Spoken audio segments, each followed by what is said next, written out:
Morning, everyone. It's a little slimmer crowd than normal. Um, what is today? Daylight savings or something? Maybe? No? Well, you're here and I'm here, and we are also live, or we will be on YouTube later. So for those who aren't here with us, they can check in that way. Um, so as you may know, today is a special Sunday. It's Sanctity of Human Life Sunday. Um, Sanctity of Human Life Sunday is held on the Sunday that comes closest to the decision handed down by the United States Supreme Court in the case of Roe versus Wade in 1973, January 22nd of 1973, which ruled a state law unconstitutional that banned abortions except to save the life of a mother. It banned that state law, said it was unconstitutional.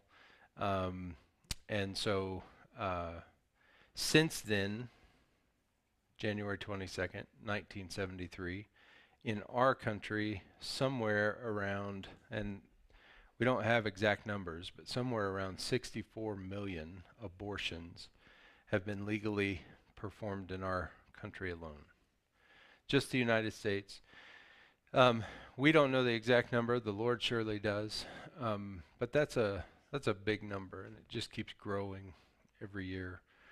So 51 years since Roe versus Wade, 64 million abortions in America. This is actually the second Sanctity of Human Life Sunday that we have observed here since Roe was effectively overturned. As you may know, in June of 22, the Supreme Court handed down another decision. It was in the case of Dobbs versus the Jackson Women's Health Organization, saying that the United States Constitution doesn't, in fact, confer a right to an abortion, which was a good decision. I think it was a wise decision, right decision, in my opinion. But what it did, as you probably know, was just send decisions now about the lawfulness of abortion back to the states and the regulation of abortion back to the states, rather than regulating it at a federal level. So that's good news in some situations. According to my research, and I know there's you got to watch your sources, but as far as I can tell, 21 states now have some sort of abortion limitations. 14 of them prohibit abortion in nearly all circumstances. But as you probably know, Colorado is not among those states. And in fact, in Colorado, there's virtually no limits. There are no limits on abortion, either reason for abortion or timing. So you can get an abortion in Colorado for whatever reason you want and however late you want in the pregnancy. That's something to mourn. That's something, in my opinion, to mourn. Something to pray about, something to oppose in whatever wise, godly, biblical ways we can, something that we pray will change. But because of the magnitude of this issue, and because especially of the fact that we live in one of those states that sees the intentional ending of a human life in the womb as a human right to be protected, it's ironic because you would think the human developing in the womb would have rights as well. But because of that, we think it's worth giving our attention to. This issue is worth giving our attention to in various ways on this day every year, at least at our church. So we're going to do that again this morning. And we're going to do that in a couple of ways here in this class period. So first thing we're going to do is we wanted to give our sister Gigi Owen. How many of you know Gigi? Gigi's over here. Gigi is, what is your title?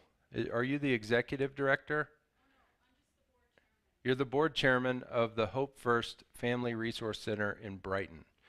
It's a new center that they're working on opening to serve families, serve women who may be feel pressured or be, in situations where they might pursue an abortion. They're working hard at getting that center going. Gigi's a instrumental person in that effort, so we wanted to give her a chance to share an update about what's going on there and things, maybe any other thing on your heart that you'd want us to be aware of that we could pray about. And just so you know, Gigi and Randy, her husband, have been attending our church for some time. You may not know that. They were virtual for a long time while Randy was dealing with some significant health issues. Then they've been coming in person for a while now. So we're so thankful for you. Glad you're here. Grateful that you don't have the flu anymore and that you've recovered this week. And we want to give you a chance to share what's on your heart and what's going on there in Brighton so that we can be praying for you. So I'll just give you the floor. You can come on up and I'll give you the microphone. Thank you. I don't know why this is so much easier than when, it's in the same place, but when it's during worship service, it feels so, scary. But it feels good to be here. So the story of Hope First is really a story of God's faithfulness. Some of you may have been following as I've year after year gotten up and kind of told you what's going on. I worked for a pregnancy center in Brighton that closed during COVID, and some of the people that worked there and volunteered there started praying, okay, God, if you could design a pregnancy center, what would it look like? And as we prayed, we thought about all the ways that we served clients and how much we were not able to do. So at this center, we did mainly ultrasounds, which is awesome, and we gave out diapers and wipes. We didn't offer any classes. We were not able to follow a client much beyond delivery. And so what we began to see was repeats. A lot of girls coming back with another crisis pregnancy center with another boyfriend, or a boyfriend that had come with another girlfriend for a crisis pregnancy center, or for a crisis pregnancy coming back with another girl. And so we started asking ourselves, when we saw clients succeed and maintain healthy relationships, what was the difference? Well, the difference was we were able to supply us as a support system. So the one thing that we had to draw them back was an ultrasound. We couldn't really do a lot of ultrasounds, but we could consistently have them come back to take a look at their baby. And when we did, and they were able to do that, we were able to have conversations. We were able to help them with other things like, oh, I have this job application, can you help me with this? Or I'm really struggling with a relationship with my mom. A myriad of different things. But we had another opportunity. So as we prayed, God said, and this isn't anything new, but we could expand the scope of this and create a center where we can offer classes in things like budgeting and relationships and pregnancy and fatherhood and finances and child raising and teenage angst, all kinds of different things. So we can also speak to dads. That was one of the things that we saw was missing in the other center. We had actually, our center uniquely had a lot of men coming because we offered STD testing. So we were able to sit down and speak with young men, and thankfully we had 2 pastors in Brighton who were willing to be male mentors. Big difference, big difference. These young men were coming in, and we were kind of happy. They were worried about their health, and although we only did one set of 2 STD tests, chlamydia and gonorrhea, they are the most popular STDs. but not really a full panel, which we're hoping at the news center to be able to do blood draws to do that, because that makes a big difference. But these men would come in and they would want to talk.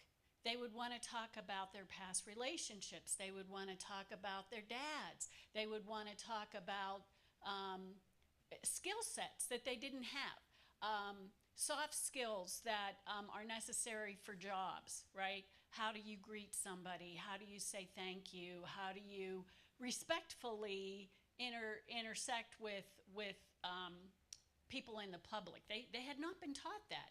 And so we began to see that they were hungry for mentorship, male mentorship.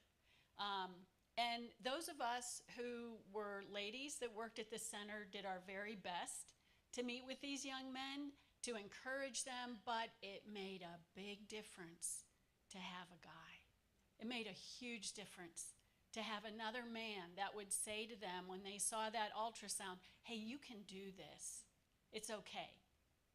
So as we began to pray and God began to show us a vision for this new center that would be a little larger in scope than just ultrasounds, God told us two things. One thing right off the bat, don't get ahead of me. That was really hard. That was really hard because we wanted to find a space, open, and start. And this was during COVID. So we formed a steering committee, and as we prayed and we began the incorporation process, and we applied for a 501c3, which took a year because of COVID, God told us something else. You got to get used to being or having the feeling of being inadequate. You got to be okay with that. And that was the other hard thing. None of us really liked that. But we began to see that as we felt inadequate, God was using all of our inadequacies to highlight who he was and to show us every step of the way when we stayed behind him. So we incorporated, we were granted our tax exemption, we began to look for a space. Someone offered us a house to move, some church offered us property, and we started down that path, and then God closed the door.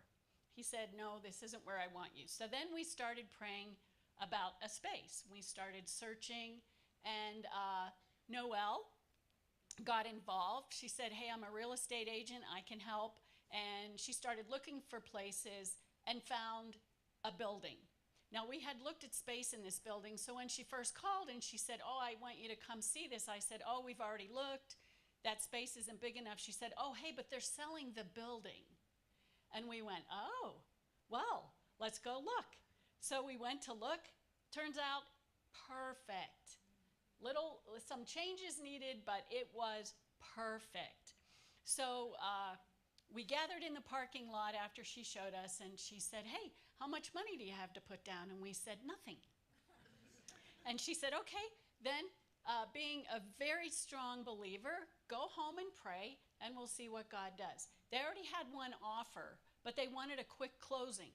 So we started praying, and then Dan and Joylene Hagel got involved, and they said, look, we will give you a grant from our family foundation to buy the building. And after we all got up off the ground, we said, wow, we weren't ready for this. So, okay, God, we're trying to stay behind you, but it's like you're getting really far in front of us and you're going really fast, and this is kind of scary. Because now we not only owned a building, but we were landlords. The building was full of tenants. So we had to agree to wait for the tenants for their leases to be up before we could start any renovations. We needed to do some renovations, but this building is so perfect. Private parking lot, right in the middle of town in Brighton, so it's near the bus. It's also near the Anythink Library, where there's a lot of homeless families that gather. It really is so perfect, but it needed a few changes on the inside. So we started working on the outside. Jean and Matt from AMP Alarms were able to help us with a better security system. And then we did landscaping, and we waited for all the tenants for their leases to expire. So November of 22, all of the leases were up. We were able actually to go inside of the building and start tearing out some walls. Well, what we found was this building, which was built in 1977, was problematic. So it had had termite damage. It had, it's a cement building, but it had cracks in the cement so you could see outside once we started pulling ceiling panels off. And the ductwork was really bad. We couldn't figure out why the heating bill was so high or the air conditioning bill was so high, but we figured that out really fast after we started looking at it. And of course, you know, this is how projects go. So Randy Hunter, who is a board member and a construction supervisor, started systematically pulling things out and realizing, you know, we kind of need to gut this building if we want it to be sound, and we want to make sure that it has a good future without problems. So we ended up, we needed new windows because the windows were only single pane. We needed all new HVAC ductwork. We needed much better insulation. But I got to tell you that God was so good to provide people that came alongside of us, and their stories are amazing. I'll just tell you too, there's a couple who went through the tragic loss of a baby. They were on their way home from the hospital after this, and they, Chris noticed on his phone a message asking for help with HVAC for the building. So he and his wife got home and they sat and they prayed, God,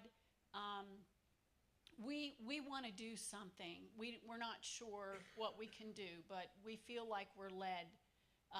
So the very next day, Chris, his company is Shepherd's Heating and Air. So he met with Randy. He looked over the building and he said, I want to do this for free. So he got us, we paid for all of the materials at cost, and he has done all the work for free. Another man, Harry, who has a plumbing business, had just had a heart transplant when he heard about what we were doing in the building. And he and his wife prayed, and they came over and they said, we want to be part of this. And he and his company have done all the work for free. Again, they got us the supplies for cost, and they did the work.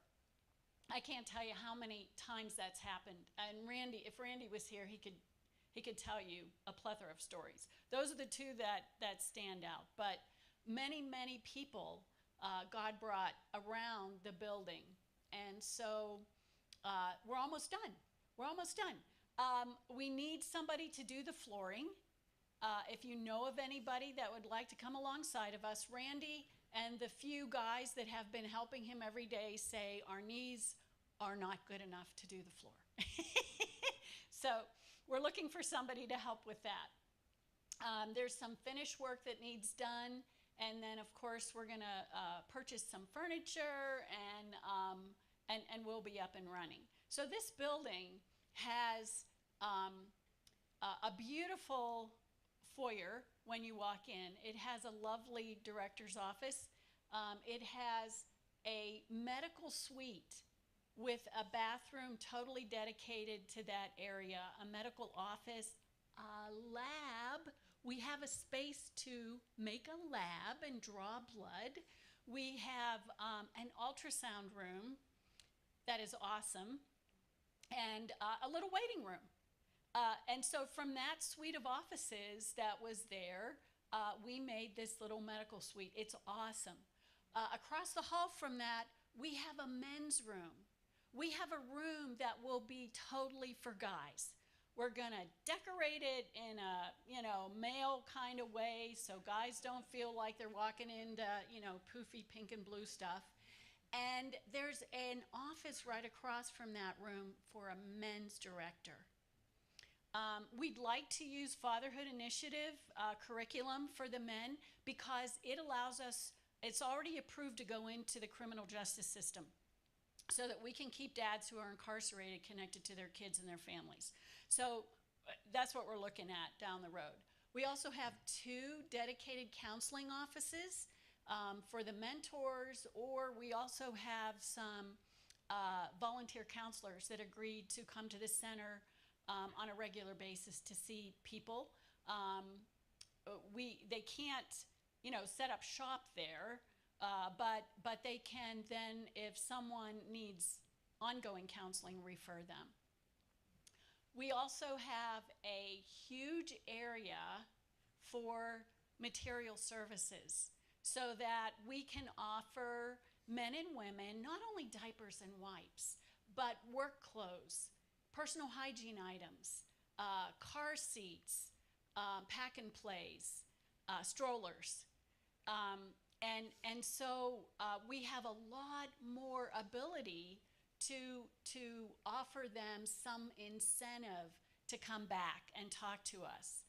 And we have a whole platform of these classes I told you about. So when they complete a class, they get bucks and they can go shopping in the store. We'll also have really cool things like some jewelry. So if a girl sees like, oh boy, I really love those earrings, I think I'll take a parenting class. Then I can buy those earrings. Or men with shaving stuff, I guess that's a big deal now, kind of expensive. And of course, baby items, that some of which we'll give for free. Some of those, believe it or not, there's these Nike tennis shoes for kids that are like $50. We'll try to commandeer some of those things so that it's also incentive for clients to take a class. But there's lots of opportunities for clients to come in and intersect with us and find out what healthy looks like. So our whole goal, of course, is to help someone discover Jesus. That's the purpose of the center. That's at the core of what we do. We use ultrasounds, we use classes, we use mentorship to help them see God's love. And so we also want to connect with a lot of different churches. So when someone does accept Christ, or when they're interested in finding a church, we can refer them to a church. Corporately, we have done, God has done, not we. We didn't do any of this. God has done amazing things. We were able to petition the county and the state to get our building to be tax exempt. This is $15,000 a year, taxes in this place. And that was no small feat because our state is not really happy with us. So thankfully, we had a lawyer come alongside of us who had already petitioned the state for a Christian preschool to get their building tax exempt, and he walked us through that process. It was arduous, but God was good, and so we are now tax exempt as far as our building. We're also a registered charity in Colorado, which is awesome. We have tripled our budget. So, we started out maybe, I don't know. When we started praying about this, I think we had $3,000. And our budget this year, we're hoping for $183,000. Last year, our income was $127,000. So God has been really, really faithful. We have someone praying about being our executive director. So that's really exciting.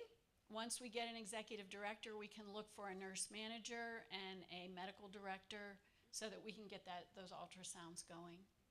But God has been faithful every step of the way. It's really his story. It's his story about creating a space for people to come and understand what healthy looks like. It's about creating a space for his light to shine.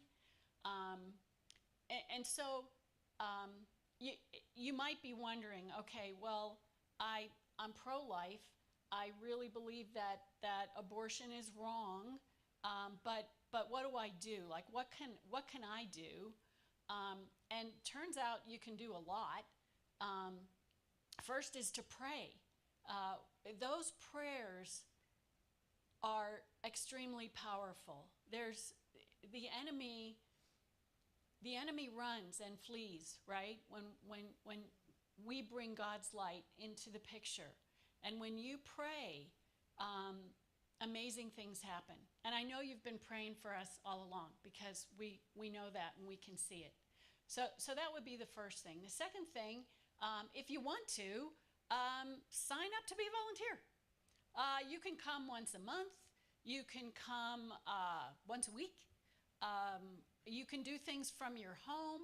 We need people to do everything from make little boxes with booties in them and put ribbons on that, to organize the store, to wanting to be a mentor. And we need male and female mentors, because we want to engage dads. We want to engage young men. So, there's lots of ways to get involved. One way I'm going to throw out there very specifically, we have a need right now. We're looking for people that want to join our finance committee. And you don't need to have a background in finance, but our lawyer and our CPA firm have both told us that we need to be registered in every state as a charitable organization. Because of our global ability with internet and our website, some states will say, if someone from our state visits your website and you have a donate button, we see that as you're soliciting for a donation. And if you do that, you have to be registered in our state. So lots of nonprofits are kind of ignoring this, because the law has never been really enforced, but it's there and it's pretty clear. So unless we want to list on our website all the states where we can't take donations from, which sounds weird, but that would be what we would have to do. We have to register in every state. So it's a matter of having some computer skills, being able to upload documents to apply in every state. So if you think you might want to do that, you might want to come alongside us that way. It would be a short-term obligation, because once we're registered, we don't have to do it every year. We just have to pay a renewal fee. We won't have to fill out all the paperwork. So if you feel like that's something you want to be involved with, let me know. The other thing is if you have any construction skills, Randy needs a little help here at the end with some finishing things, and I'm not sure what that means. He just said little things to finish. So if that might be something you want to jump in on, again, it's a short-term thing. Hopefully, in March, we'll be able to open to see clients. We may not have our executive director yet, but as chairman of the board, I can serve as the client services advocate, which means I can open the center and we can see clients. So we're hoping that we'll be able to move in and be settled by then. But so it's exciting.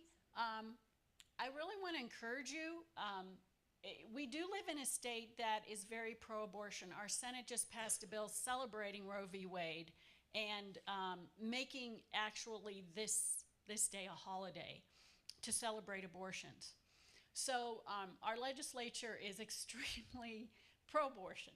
We know that. But God is bigger. God is bigger. Our King knows all of this, and he has placed us here, right? We all live here for a reason. And so being able to have the conversation. And I know, I talk to people who say, well, I'm not good at arguing. I don't like conflict. I don't want to confront anybody. Well, you don't have to. You just have to be willing to have the conversation. And that might mean Parents with your children, letting them know, hey, if for any reason you end up with an unplanned pregnancy, we're here. We're here. We're not going to kick you out. We're not going to disown you.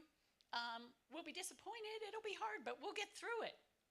I can't tell you how many kids from youth groups would come to the center and tell us that they could never, ever tell their parents that they were pregnant because their parents would kick them out. Well, most of them talked to the parents and that was never on their mind, but they hadn't talked about it. So that would be a conversation. Having conversations with your neighbors and your family. So what does that look like? Somebody says to you, well, I believe in a woman's right to choose what's going to happen, and if she can't handle this baby, it's better for the baby to be eliminated or to be aborted. They never want to say killed because that sounds really bad, but that's what's happening, right? And so what do you say? You say, gosh, that's a really hard place. Have you ever seen an ultrasound? Or what do you think about a woman who is coerced into having an abortion? Because it's legal, there are many women that feel like they don't want this choice, but it's the responsible thing to do. We've had doctors tell clients that they're being irresponsible if they continue a pregnancy. We've had social workers and school officials tell very stable people that they're being irresponsible if they bring a baby into the world at this point in their life.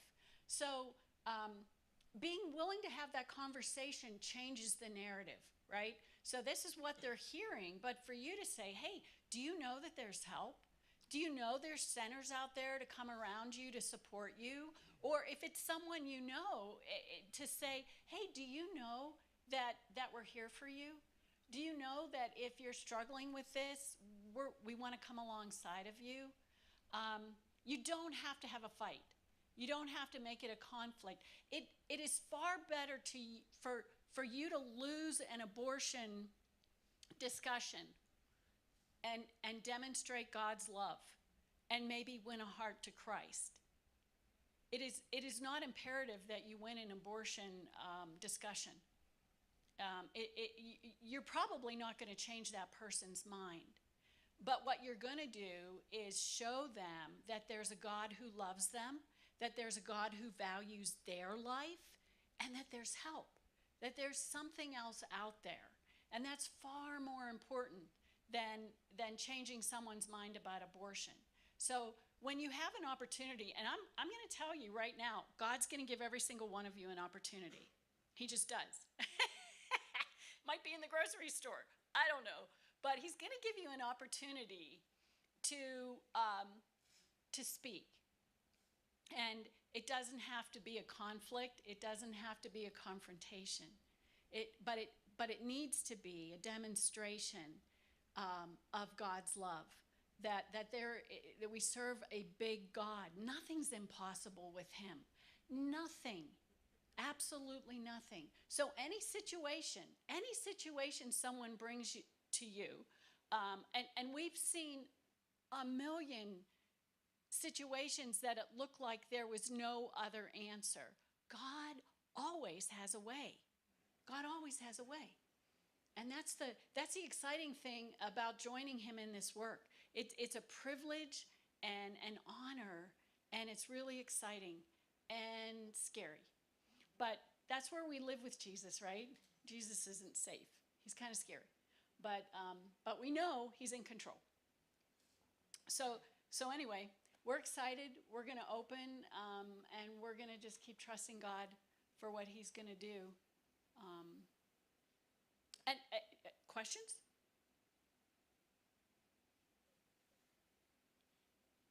Yeah. You said you're opening in March? I hope so. Okay. And you have a website? We do. HopeFirstFRCPartners.com. Yeah, so you can look us up, see what we're about.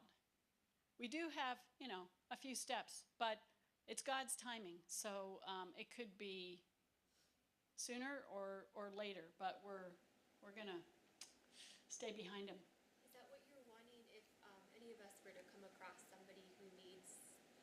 center, just tell them to visit the website? They can visit the website. We'll actually have a client website that will go live. We have it built, but we can't go live until we're able to see clients. So I'll let everybody know what that client site, the URL is going to be. I'm not sure because I don't take care of that, but we do have a client site. So that would be the place you would want to, send them. And so, or, call us or whatever, but yeah, it's gonna be really exciting. I'm sorry, could you repeat the hopefrst.com? HopeFirstFRCPartners.com.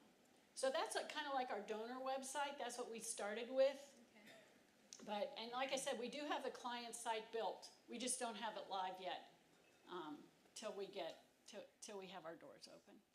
Man, you guys should come by and see the building. If you saw it before, you won't recognize it. It is beautiful.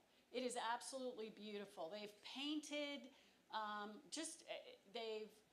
think they have all the ceiling panels in now, waiting for an inspection in one area, and then the flooring. So really close to being done. But it's a beautiful space. And hopefully you'll feel God's love when you walk in. Okay, well, if you have any questions or you want to ever talk to me, give me a call.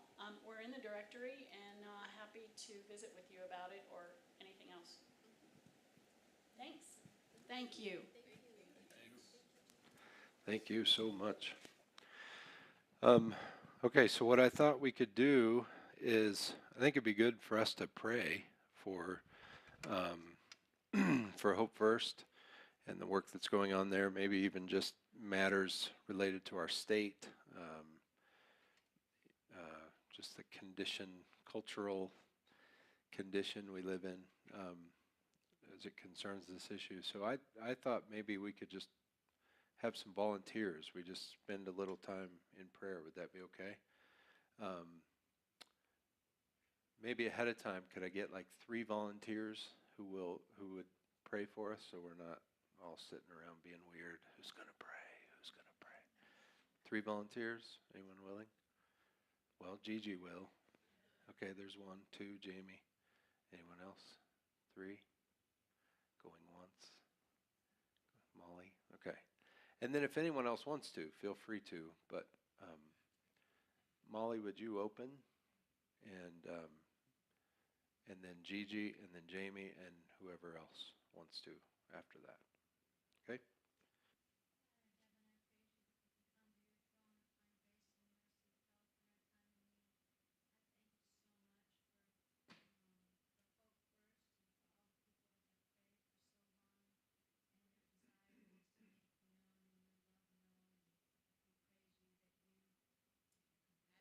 You've made and that you give children to us, and that is such a wonderful blessing.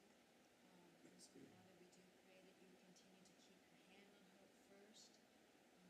We pray that you would continue to glorify yourself through your faithfulness to them as you have done. I praise you for their listening to you. I pray, Father, that they will walk behind you because you go before them. And Father, we are all inadequate. Our adequacy comes from you. So please help them to be comfortable, all of us to be comfortable in our inadequacy, because your grace is shown in our weakness. So Father, I thank you so much for Dan and Joylene and the grant that they gave for the building. Please bless them. Thank you for all the good that they do through the money that they've been given through you. And I thank you for all of the people that have come to build the building. Father, we do ask you to raise up people that know good flooring and finishing, and that they could get that you would just bring wonderful furniture so people could be comfortable in the building. And we do ask for your fulfillment in the men's director and the executive director and all of the staff, that they would all be people that love you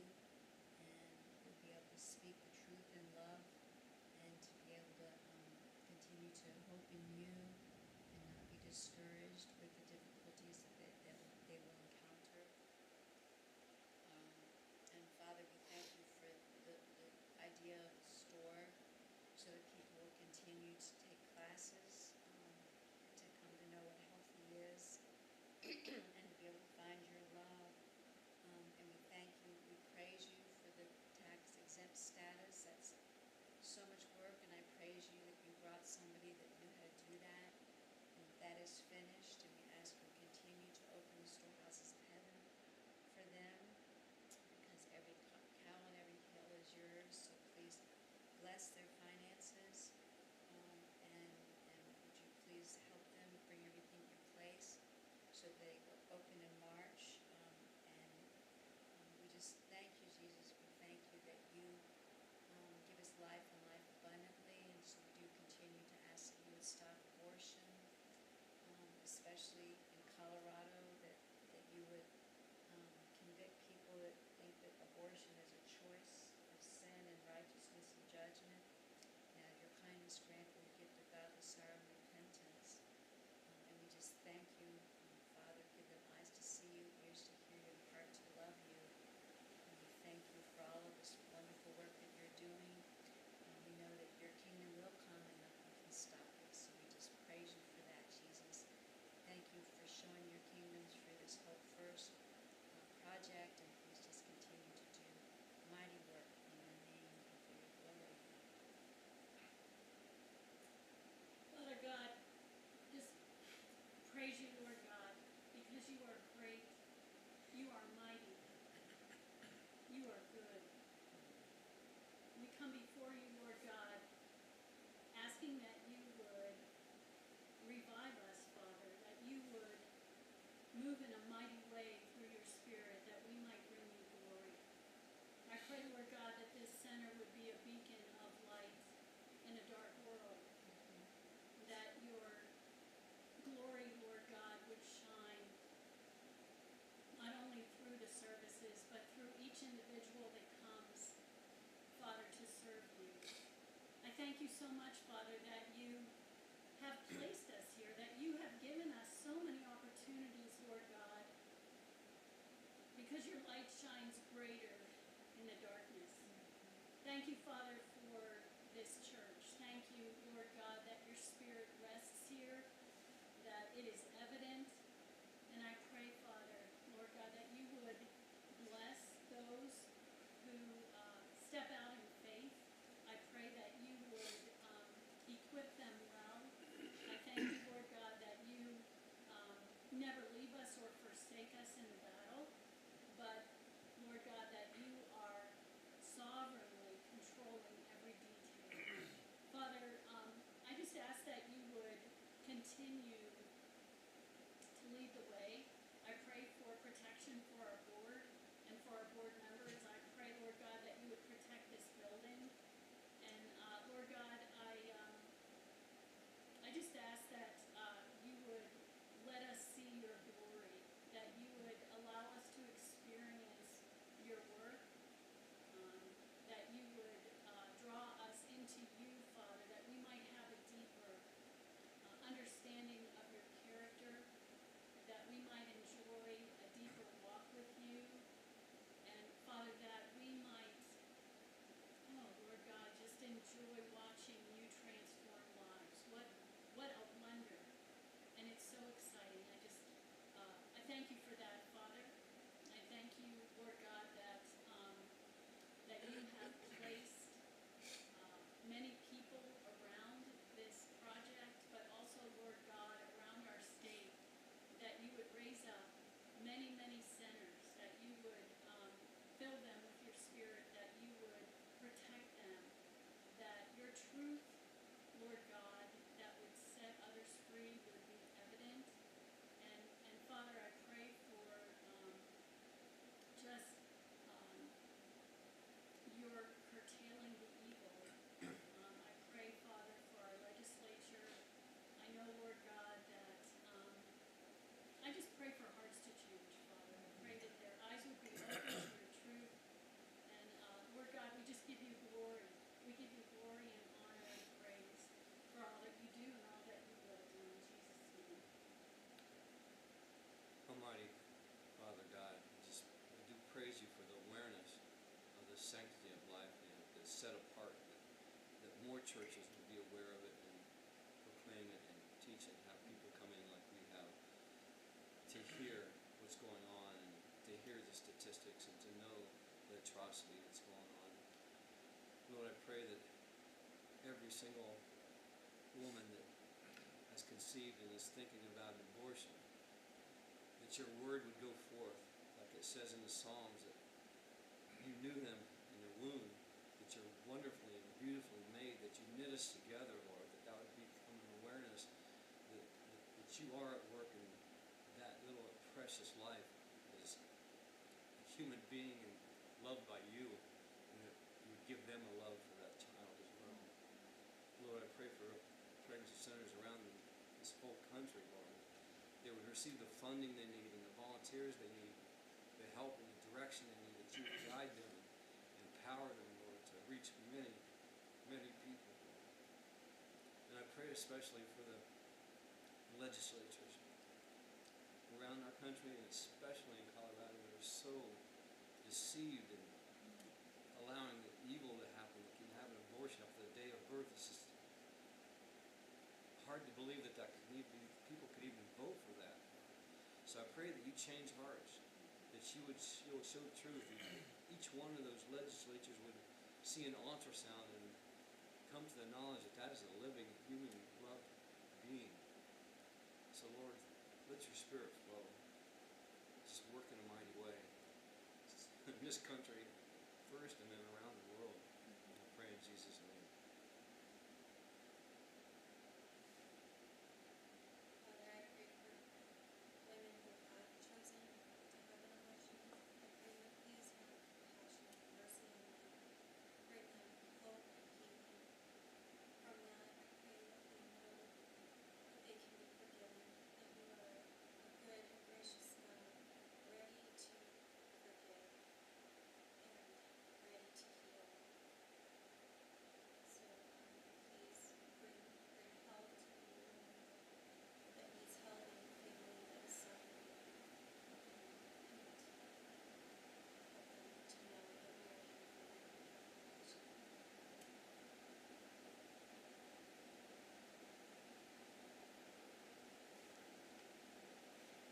Lord Jesus, I thank you that we are able to set a day where we can refocus our minds onto this issue. I pray that as the weeks and months go by, that this is not far from our minds, that you continue to help press this on our hearts. I pray that you soften our hearts and humble us to have those hard conversations and those uncomfortable moments, Lord, because it's all for you. It's all to give you the glory. And I pray that you give us all situations to have these conversations, and I thank you that we have a place to direct these young ladies and these men. And I pray that you continue to help remind us that you are bigger than the laws and the legislations in our state. You're bigger than these crisis pregnancies, Lord. And just continue to soften our hearts, continue to help us direct and to think about you.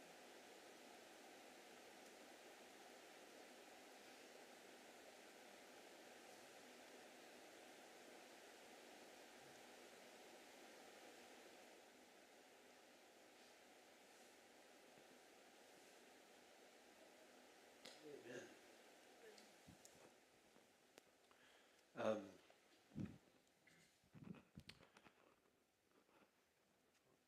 so a couple of things before we close. First of all, thank you, Gigi, for coming. We're going to give her a chance to share just a little snippet of what's going on in the worship service this morning. One thing we decided to do this for the next few weeks throughout the rest of January, and it can go beyond that, but January in particular, every year we like to give our church an opportunity to be tangibly involved in some work, give a tangible opportunity for us to support the work of either Hope First, or we've also supported the Boulder Pregnancy Center as well. This year, what we've decided to do is to take up a love offering for Hope First. And so you can give you can designate giving to Hope First throughout the month of January. If you give beyond that, we'll make sure the funds get to them as well. But that's going to be our focus for this month, is giving a love offering to them. So if you want to give, just designate on your giving somehow, if it's a check or online, that it's for Hope First, and we'll make sure to get them those funds. So that's what we're doing this month, and you'll have opportunity to do that, obviously, either this morning or online throughout the rest of the month. As we close, let's turn to Psalm 139.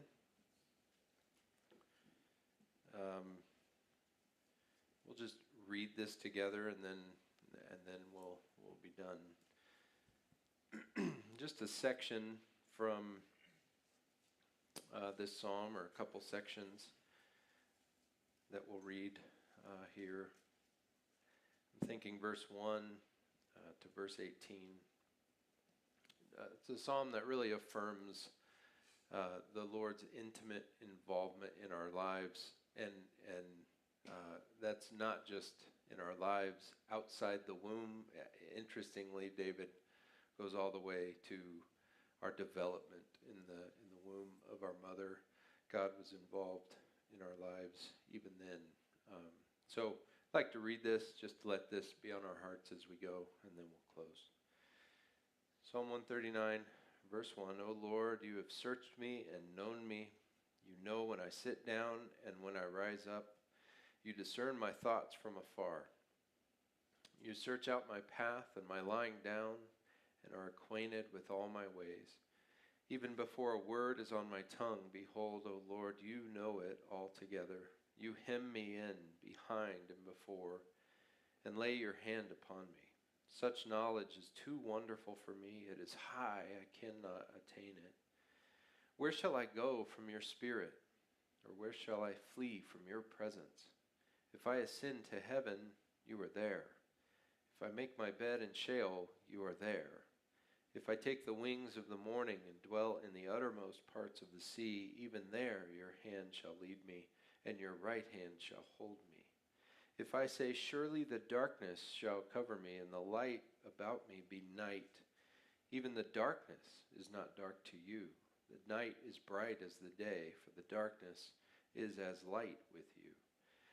For you formed my inward parts. You knitted me together in my mother's womb. I praise you, for I am fearfully and wonderfully made. Wonderful are your works. My soul knows it very well. My frame was not hidden from you when I was being made in secret, intricately woven in the depths of the earth. Your eyes saw my unformed substance. In your book were written, every one of them, the days that were formed for me, when as yet there was none of them. How precious to me are your thoughts, O God. How vast is the sum of them. If I would count them, they are more than the sand. I awake, and I am still with you. It's a good word. All right, friends, we'll end our time here. Thanks again for being here. Thanks for praying. Thanks to Gigi for being here. Enjoy the rest of your morning.